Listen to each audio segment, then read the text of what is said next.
Hi, നമ്മളപ്പോൾ വെക്കേഷന് മൂകാംബികയിൽ പോയ കാഴ്ചയാണ് ഈ കാണുന്നത്. നമ്മൾ മംഗലാപുരത്ത് നിന്ന് ഇറങ്ങിയിട്ട് അവിടെ നിന്ന് വേറൊരു ട്രെയിൻ കയറി ബൈന്ദൂർ എന്ന സ്ഥലത്ത് ഇറങ്ങി അവിടെ നിന്ന് ടാക്സി പിടിച്ചിട്ടാണ് കേട്ടോ പോയത്. അപ്പോൾ ഈ മംഗലാപുരത്ത് നിന്ന് നമുക്ക് മൂകാംബികയിലേക്ക് പോകാനായിട്ട് ബസ്സുണ്ട് ഡയറക്റ്റ്, അതുപോലെ തന്നെ അല്ലെങ്കിൽ ട്രെയിനിൽ പോവാം. ട്രെയിൻ ആകുമ്പോൾ നമുക്ക് കുറച്ചും കൂടി യാത്ര എളുപ്പമായിരിക്കും, അതുകൊണ്ടാണ് നമ്മൾ ട്രെയിൻ എടുത്തത്. പിന്നെ പകൽ സമയത്ത് പോകുന്ന ട്രെയിനായിരുന്നു നമ്മളെടുത്തത്. മത്സ്യഗന്ധ എന്ന് പറയുന്ന ഒരു ട്രെയിനിലാണ് പോയത്. 2-2.5 മണിക്കൂറാണ് മാക്സിമം നമുക്ക് എടുക്കുന്നത്. അപ്പം നമ്മളത് ബൈന്ദൂർ സ്റ്റേഷനിൽ ഇറങ്ങി കഴിഞ്ഞിട്ട് പിന്നെ നമ്മൾ പോകുന്നതെന്ന് പറഞ്ഞിട്ടുണ്ടെങ്കിൽ ഒന്നെങ്കിൽ ടാക്സി പിടിക്കാം, ഓട്ടോയുണ്ട്, അല്ലെങ്കിൽ ഒമ്നി പോലത്തെ ടാക്സി ഉണ്ട്. അതുമല്ല എന്നുണ്ടെങ്കിൽ നമ്മുടെ കുറച്ചും കൂടെ കൂടിയ ടൈപ്പ് ടാക്സി ഉണ്ട്. 600, 800, 1500 ആ ഒരു റേഞ്ചിലാണ് റേറ്റ് വരുന്നത്. അപ്പം നമ്മൾ ഒമ്നിയാണ് എടുത്തത് കേട്ടോ. ഞങ്ങൾ 2 പേരും ഉണ്ടായിരുന്നു, കുട്ടികളുണ്ടായിരുന്നു, പിന്നെ ഞങ്ങളുടെ അച്ഛനും അമ്മയും ഉണ്ടായിരുന്നു. അപ്പോൾ അതുകൊണ്ട് നമ്മൾ ഇത്രയും പേരുള്ളത് കൊണ്ട് തന്നെ അങ്ങനെയാണ് പോയത്. അപ്പോൾ നമ്മൾ പോകുന്ന വഴി എന്ന് പറഞ്ഞിട്ടുണ്ടെങ്കിൽ ഭയങ്കര നല്ല സ്മൂത്തായിട്ട് പോകുന്ന റോഡാണ്. ഒരു ട്രാഫിക്കോ അല്ലെങ്കിൽ മോശം റോഡോ ഒന്നുമില്ല. നമുക്ക് എത്രയും പെട്ടെന്ന് എത്താൻ പറ്റും. 35 മിനിറ്റേ നമ്മൾ എടുത്തുള്ളൂ മൂകാംബികയിൽ എത്താനായിട്ട്. അപ്പോൾ അതേ നമ്മൾ മൂകാംബികയിലേക്ക് കടക്കുന്ന ആ ഒരു സീനാണ് ഈ കാണുന്നത്. പിന്നെ നമ്മൾ ചെന്ന് നമ്മളെ ആ ഒരു റൂമിൻ്റെ അവിടെ കൊണ്ടുപോയിട്ട് നമ്മൾ വലിയ ഹോട്ടൽ കാര്യങ്ങളൊന്നുമല്ല ബുക്ക് ചെയ്തിരുന്നത്, നമ്മളൊരു റൂമായിരുന്നു എടുത്തിട്ടുണ്ടായിരുന്നത്. അപ്പോൾ അവിടെ ഇഷ്ടംപോലെ റൂംസ് അവൈലബിൾ ആണ് അതിൻ്റെ ചുറ്റും. നമ്മളെടുത്ത റൂമിനെന്ന് പറഞ്ഞാൽ 800 സംതിങ് രൂപയായിരുന്നു നോൺ AC റൂമിനുണ്ടായിരുന്നത്. അതുപോലെ തന്നെ AC റൂമിന് 1500 രൂപ.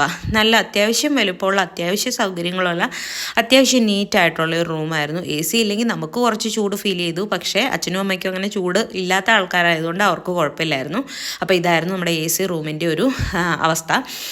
പിന്നെ അടുത്തതെന്ന് പറഞ്ഞാൽ നമ്മൾ നേരെ അമ്പലത്തിലേക്ക് പോയി വൈകിട്ട് ഫ്രഷ് ആയതിന് ശേഷം തൊഴുതതിന് ശേഷം ഞങ്ങൾ അവിടെ നിന്ന് അന്നദാനവും കഴിച്ചിട്ടാണ് പോകുന്നത്. അപ്പോൾ അന്നദാനം കഴിക്കാൻ പോകുന്ന ആ ഒരു ഹോളാണ് കേട്ടോ ഇപ്പോൾ കണ്ടത്. അന്നദാനം കുറേ നേരം വെയിറ്റ് ചെയ്യുന്നു, ഭയങ്കര തിരക്കായിരുന്നു. ചൂട് വേർത്ത് കുളിച്ച് നമ്മൾ ഫുഡ് വാങ്ങി. ആദ്യത്തെ ഒരു റഷ് മാത്രമേ ഉള്ളൂ കേട്ടോ, അത് കഴിഞ്ഞാൽ തിരക്കൊന്നുമില്ല. പിന്നെ അവിടെ അമ്പലത്തിൽ അരങ്ങേറ്റത്തിനുള്ള കുട്ടികൾ പ്രാക്ടീസ് ചെയ്യുന്നുണ്ടായിരുന്നു. അപ്പോൾ അതാണ് ഈ കാണുന്നത്. പ്രാക്ടീസ് ചെയ്യുന്നതല്ല, അരങ്ങേറ്റം തന്നെയാണ് നടക്കുന്നതെന്നാണ് തോന്നുന്നത്. കുറച്ച് പേര് പാട്ട് പാടുന്നു, എന്തൊക്കെയോ നടക്കുന്നുണ്ടായിരുന്നു കേട്ടോ. അപ്പോൾ അതവിടെ അങ്ങനെ നടന്നു. പിറ്റേ ദിവസമാണ്, രാവിലെയാണ് ദച്ചുക്കുട്ടീനെ ഞങ്ങൾ എഴുത്തിനിരുത്തിയത്.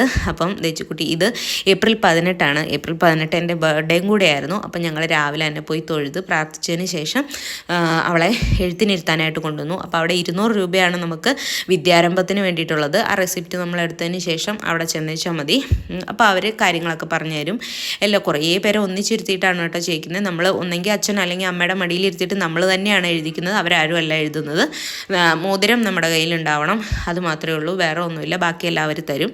അത് കഴിഞ്ഞ് കഴിയുമ്പം അവർ അനുഗ്രഹിക്കാനായിട്ട് വരും നമ്മുടെ അടുത്തേക്ക്. അപ്പം നമ്മളൊരു 100 രൂപ വെച്ച് ദക്ഷിണ കൊടുക്കണം. അപ്പം നമ്മൾ ദേവിയുടെ നടയിൽ പോയിട്ട് മോളെ എഴുതിക്കുക എന്നുള്ള ഒരു ഉദ്ദേശം മാത്രമേ ഉണ്ടായിരുന്നുള്ളൂ. അപ്പോൾ അങ്ങനെ ഞങ്ങൾ ദച്ചുക്കുട്ടീനെ എഴുതിച്ചു. കുറേ കുട്ടികളുണ്ടായിരുന്നു, വലിയവരും മുതിർന്ന കുട്ടികളൊക്കെ ഉണ്ടായിരുന്നു കേട്ടോ. അപ്പോൾ മിക്ക കുട്ടികളും തന്നെ നല്ല കരച്ചിലുണ്ടായിരുന്നു. ദച്ചുക്കുട്ടി എന്തായാലും നല്ല ആസ്വദിച്ച് എഴുതി കേട്ടോ. അവൾക്ക് വലിയ പ്രശ്നമൊന്നുമില്ലായിരുന്നു.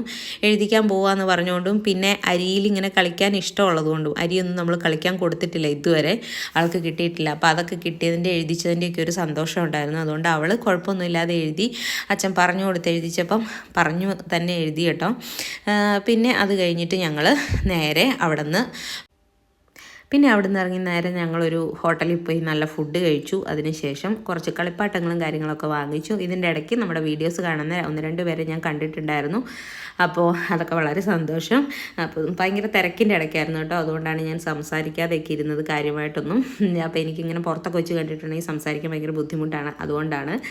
അപ്പം നമ്മൾ ഫുഡ് കഴിച്ച് റൂമിൽ വന്ന് കുറച്ച് നേരം റെസ്റ്റ് എടുത്തതിന് ശേഷം ഞങ്ങൾ തിരിച്ചു വന്നതെന്ന് പറഞ്ഞിട്ടുണ്ടെങ്കിൽ നമ്മൾ അവിടെ നിന്ന് മൂകാംബികയിൽ നിന്ന് തന്നെ KSRTC ബസ് ബുക്ക് ചെയ്തിട്ടുണ്ടായിരുന്നു മംഗലാപുരം വരെ.